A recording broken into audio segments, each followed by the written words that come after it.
Hi there. We were given an hour and a half to process everything that we've been learning in systematic theology, so we decided to take the edge off a little bit before we read the article on Chinatown by Amos Young. We processed it. It was pretty good. So without any further ado, here's everything that you need to know about the state of immigration to New York City's Chinatown. Oh, and by the way, Fujianese means that you're from Fuzhou, which is southeastern China's Fujian province's capital. It took us a little while to figure that out ourselves, so you're welcome. Anywho, this is how the story goes.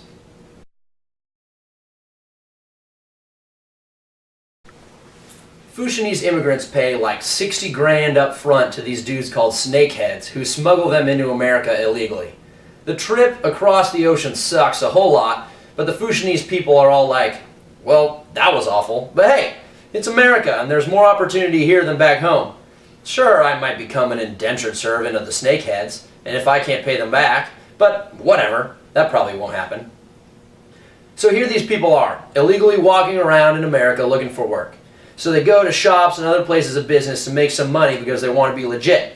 But when they go to those places, the people are all like, hey, get out of here. You broke the law to come here, and I'm like, totally not about that.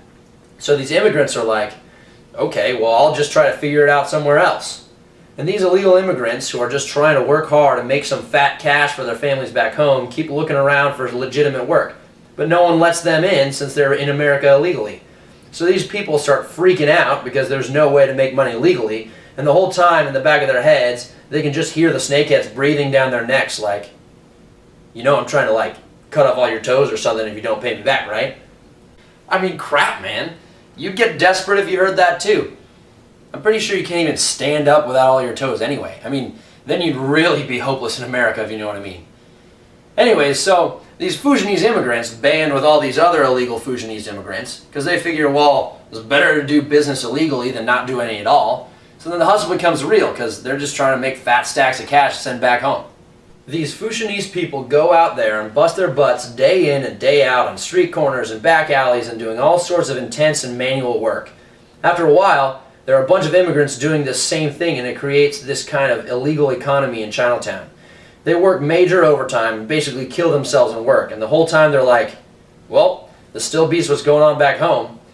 So they keep on going and get all burnt out. But here's the kicker. The Fujianese realize, okay, I'm working myself ragged here.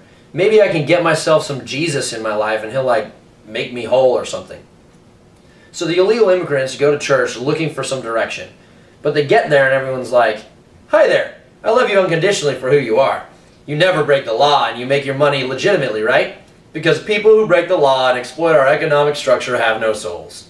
And the illegal immigrants are like, no, of course I'm not part of any illegal economy. That's completely ludicrous. But secretly they're tripping out on the inside. Then the pastor steps up and starts preaching and says stuff like, knowing that we're all honest, law-abiding Christians, I'm not even going to talk about what Christ is like for people who need to make a living in an illegal economy. Those people probably aren't even Christians anyway. So the illegal immigrants just sit in church like, wow, these guys are terrible. Even if Jesus was a cool dude, his church can't really help me at all. So the Fujianese immigrants either bail on church or just go and keep their mouths shut and nothing happens. They just keep working and more people come over illegally and the cycle never changes. But this is what the whole thing is all about. The church has a responsibility to take care of these illegal Fujianese immigrants. In fact, Amos puts forward that the early church was actually tailored for people who specifically had needs like these Fujianese immigrants, like having to work and make money in an illegal economy. Amos uses the example of Jesus feeding the 5,000 to show that many of these people who came to listen to him lived transient lives and were in need of physical, emotional, and spiritual help that could specifically meet their needs. So Jesus goes and hooks them all up for all that stuff and is like, that's right, I'm Jesus, and I love people who do illegal stuff too. So if we then go and apply this teaching to modern day example of the Fujianese in New York City, we can see the whole thing play out differently. Like, just for a second, imagine with me if when these illegal immigrants go to church, the people are all like, hey man, I know you might be living a pretty crappy circumstance right now, but I got connections and I can help you out. My boy Cornwallis has the hookup to get a work permit. Then the pastor gets up and says, well, Jesus was about the marginalized and hung out with people who had to do illegal stuff all the time, so If you're like that now, then Jesus' words probably apply to you better than anyone else. And the whole church body basically just gives the illegal immigrants a giant bear hug. And then they go out from the church together and use their legitimized networking to open up legal opportunities for these immigrants. They bring in that snooty business person from before. They bring in Cornwallis, who has all those work permit hookups. They even bring in other illegal immigrants and everyone they see. Maybe they even grab that greasy-looking snakehead and bring him in. Then, suddenly, they have everyone working together to change their community because Jesus totally told them to do that like 2,000 years ago. And all these illegal Fushionese immigrants can actually have the opportunity to leave that illegal economy behind and participate in a legitimate one. Because all the good things now that used to hold them down can actually benefit them, like getting paid overtime when you work too many hours in the week. And suddenly, the landscape of America changes. And it's all because the church changed its perspective so it could take Jesus into marginalized groups.